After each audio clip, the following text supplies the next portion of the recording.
Let suppose आपका घर है किसी पॉइंट ए पे, बनाते हैं, ठीक है, और आपके फ्रेंड का घर है पॉइंट बी पे, इसको लेते हैं पॉइंट बी, ओके। तो इसको डिनोट करते हैं पॉइंट ए और इसको डिनोट करते हैं एज पॉइंट बी। आपके घर से आपके फ्रेंड के घर पे आपको जाना है, उसकी बर्थडे का इनविटेशन है, तो आपने एक रूट लिया, दिस इज इसको ब्लू लाइन से, ठीक है, आपने एक रूट फॉलो किया और आप अपने घर से अपने फ्रेंड के यहाँ गए, ठीक है। दिस रूट, इसका डिस्टेंस जो है वो d1 है, और आपने जो टाइम लिया है वो 1 आवर लिया है, ठीक है, 1 आवर टाइम लिया d1 रूट को ट्रैवल करने में। सेकेंड केस ये हो सकता है कि आपका फ्रेंड कोई हो जिसका घर है पॉइंट सी पे, ओके,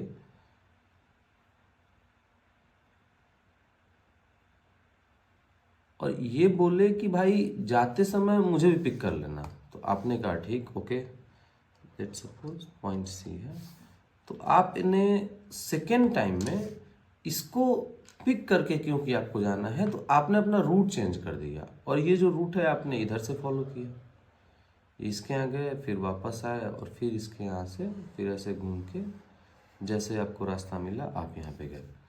आपने यहाँ पे स्पीड थोड़ी ज़्यादा रखी होगी और आपने d2 ये रूट फॉलो किया, और लेट सपोज यहाँ से यहाँ जाने में भी आपको 1 आवर लगा, मतलब दोनों ही केसेस में आपको जो टाइम लगा वो 1 आवर लगा, ठीक है। और ये जो आपके घर से आपके फ्रेंड का जो घर था, अगर हम इसको डायरेक्टली ट्रैवल करते, मतलब एक चिड़िया उड़ के जाती, या एक कोई सुपर हीरो उड़ के जाता, या कोई उड़ने वाली एक कोई भी मशीन होती है, कार होती है या बाइक होती है, तो आप यहाँ से सीधा यहाँ पे ऐसे जाते।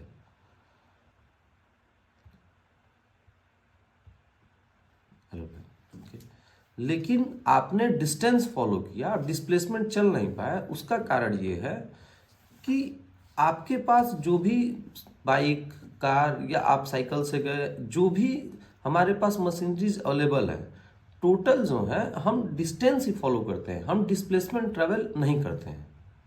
अगर आपको एवरेज स्पीड निकालनी हो तो आपके पास फॉर्मूला होता है average speed is equals to total distance, ठीक है, डिवाइडेड बाई टोटल टाइम। तो अगर मैं दोनों ही केसेस के लिए देखूं, यहाँ पे टोटल टाइम, ठीक है, अगर मैं दोनों ही केसेस के लिए देखूं, ये जो वाइट केस है मतलब d2 और ये जो ब्लू केस है d1, तो इन दोनों के लिए एवरेज स्पीड अगर निकाला जाए, सबसे पहले व्हाइट वाले के निकालते हैं, तो average speed is equals to total distance divide by total time. तो यहाँ पे जो एवरेज स्पीड होगी ये होगा d1, और ये डिवाइडेड बाई टाइम, यहाँ पे लगा है हमें 1 आवर, ठीक है, टाइम हमें लगा है 1 आवर, और जो एवरेज स्पीड होगा, ये जो एवरेज स्पीड है फॉर ब्लू केस, तो यहाँ पे आप देखेंगे कि टोटल डिस्टेंस है, नहीं,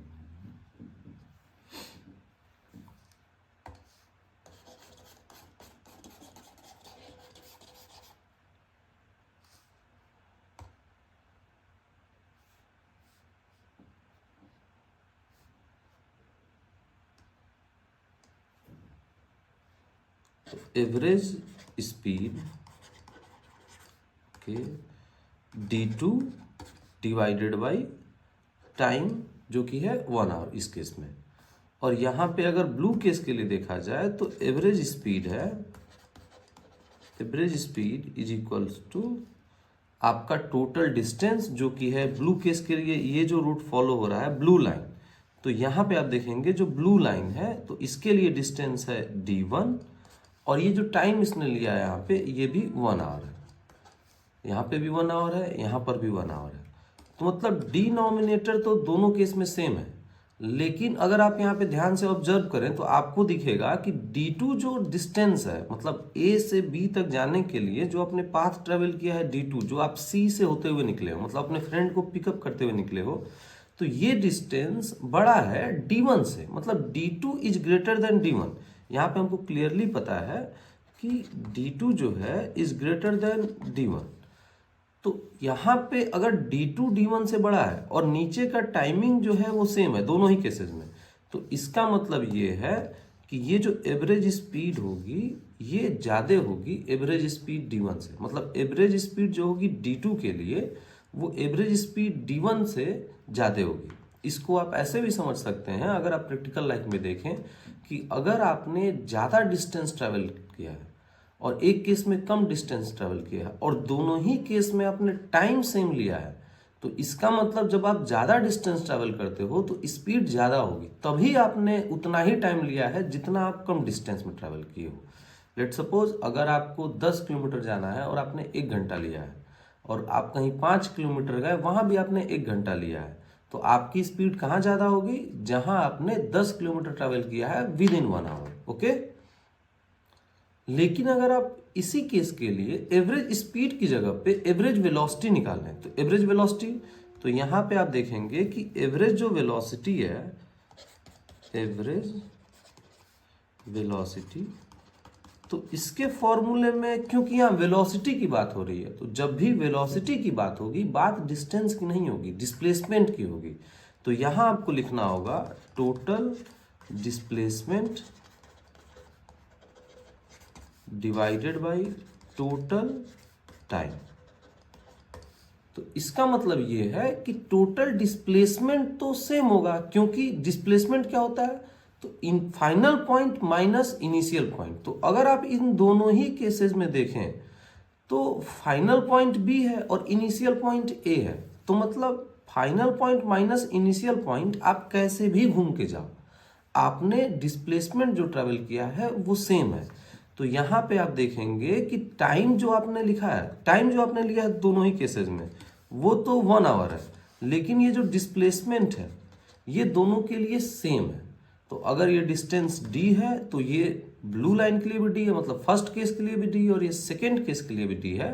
तो आप ये देखेंगे कि डिस्प्लेसमेंट जो है वो दोनों ही केसेस के लिए सेम है, इसीलिए एवरेज वेलोसिटी भी दोनों ही केसेस के लिए सेम आएगी।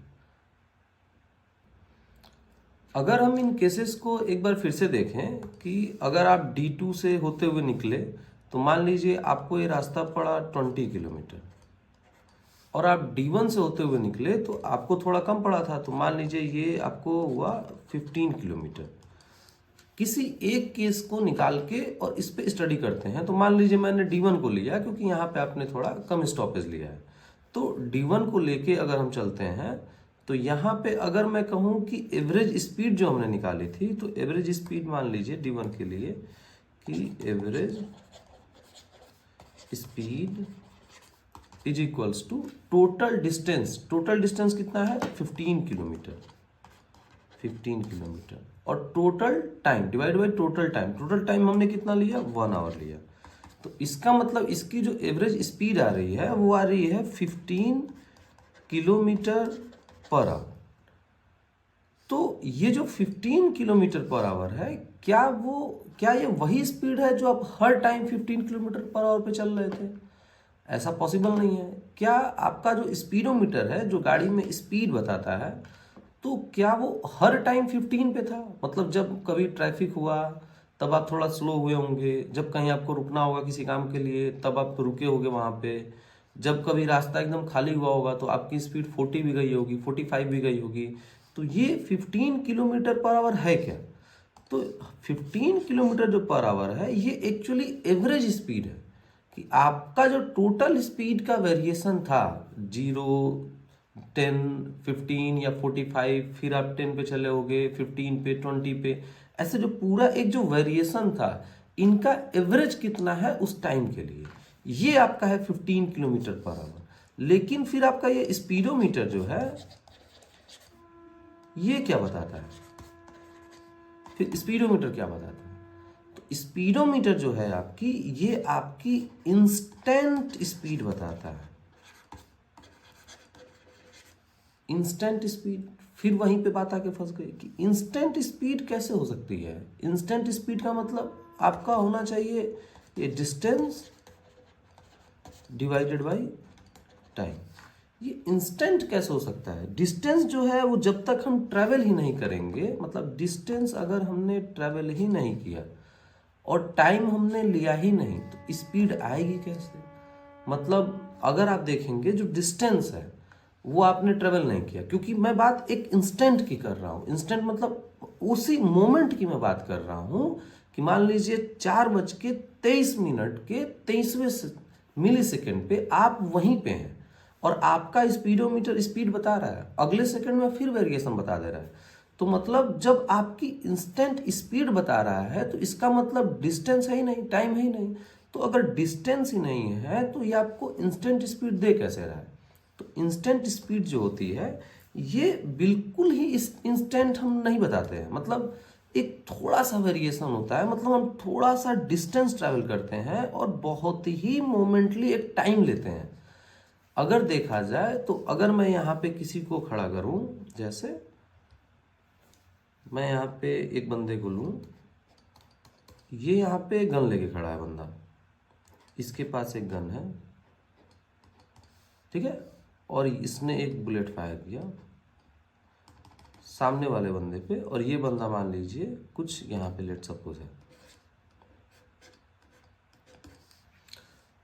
अगर इसने बुलेट फायर कर दिया यहाँ पे, तो मान लीजिए बुलेट की स्पीड है कुछ 60 किलोमीटर पर आवर। आपको ये बंदूक से जो बुलेट जो निकला है आपको बताई गई है कि बुलेट जो जाएगी वो जाएगी 60 किलोमीटर पर आवर से। अब जो सामने वाला जो बंदा है उसको बुलेट की स्पीड बीच में नहीं पता चलेगी। और अगर आप फोटो भी क्लिक कर ले, मान लीजिए आपने इस मोमेंट का एक फोटो क्लिक कर लिया, यहाँ पे आपने लिया और आपने क्या किया, एक फोटो क्लिक कर दिया इस मोमेंट का, ऐसे उठाया ये फोटो। इस फोटो में आप इंस्टेंटली ये डिसाइड नहीं कर सकते कि ये जो बुलेट यहाँ पे है, क्योंकि अब बुलेट आपको दिख रही है, क्योंकि ये बुलेट फोटो में रुकी हुई है, मतलब आपको पता नहीं है इसने कितना डिस्टेंस ट्रैवल किया है और कितना टाइम लिया है। इस वजह से आप ये नहीं बता पाएंगे कि इस बुलेट की स्पीड कितनी है। पर अगर यहाँ पे कोई सुपर हीरो खड़ा है, मान लीजिए यहाँ पे सुपरमैन खड़ा है, अब आपने जब इसको बुलेट हिट किया, अब इसको दिखेगा कि बुलेट जब 1 मिली सेकेंड मूव किया है तो उसने कितना टाइम लिया।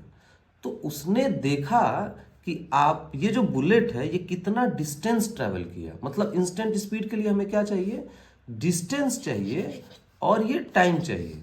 तो ये जो सुपरमैन है इसने देखा कि ये जो बुलेट है ये 1 मिली सेकेंड जब मूव किया है तो कितना टाइम लिया है, और वो जो मूवमेंट है वो डिस्टेंस उसको पता लग गया और टाइम उसको पता लग गया। तो जैसे ही वो डिस्टेंस देखा और टाइम देखा तो वहां पे उसे पता चल गया कि इस बुलेट की इंस्टेंट स्पीड, मतलब ये जब बुलेट यहीं पे था तो इसकी स्पीड कितनी थी।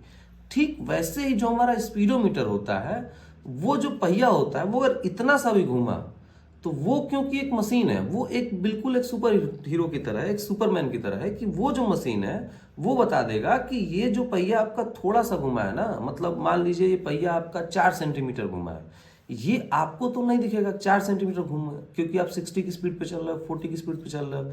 लेकिन ये जो पहिया आपका 4 सेंटीमीटर घुमा है ये वो बता देगा कि ये 4 सेंटीमीटर घूमने में कितना टाइम लिया है, और उस हिसाब से ये बता देगा कि आपकी जो इंस्टेंट स्पीड है वो कितनी है। मतलब इंस्टेंट स्पीड प्योरली इंस्टेंट वो नहीं होती है, थोड़ा सा टाइम हम लेते हैं।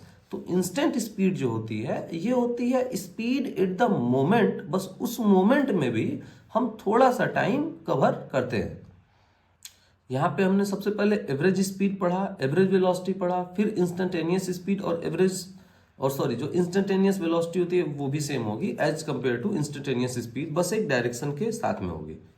तो यहाँ पे क्वेश्चन कोई आपसे ये कर सकता है कि क्या जो एवरेज स्पीड है वो एवरेज वेलोसिटी से कम हो सकती है। ये वही क्वेश्चन है कि आपसे कोई पूछ दे कि क्या जो डिस्टेंस है वो डिस्प्लेसमेंट से कम हो सकता है। तो आपको हमेशा से एक बात पता है कि डिस्प्लेसमेंट जो है वो डिस्टेंस से हमेशा छोटा होता है, मतलब distance is always greater than और इक्वल टू डिस्प्लेसमेंट।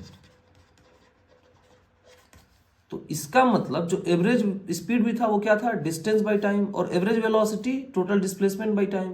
तो जब डिस्टेंस हमेशा ही बड़ा है तो इसका मतलब जो एवरेज स्पीड भी होगा वो भी हमेशा एवरेज वेलोसिटी से बड़ा होगा।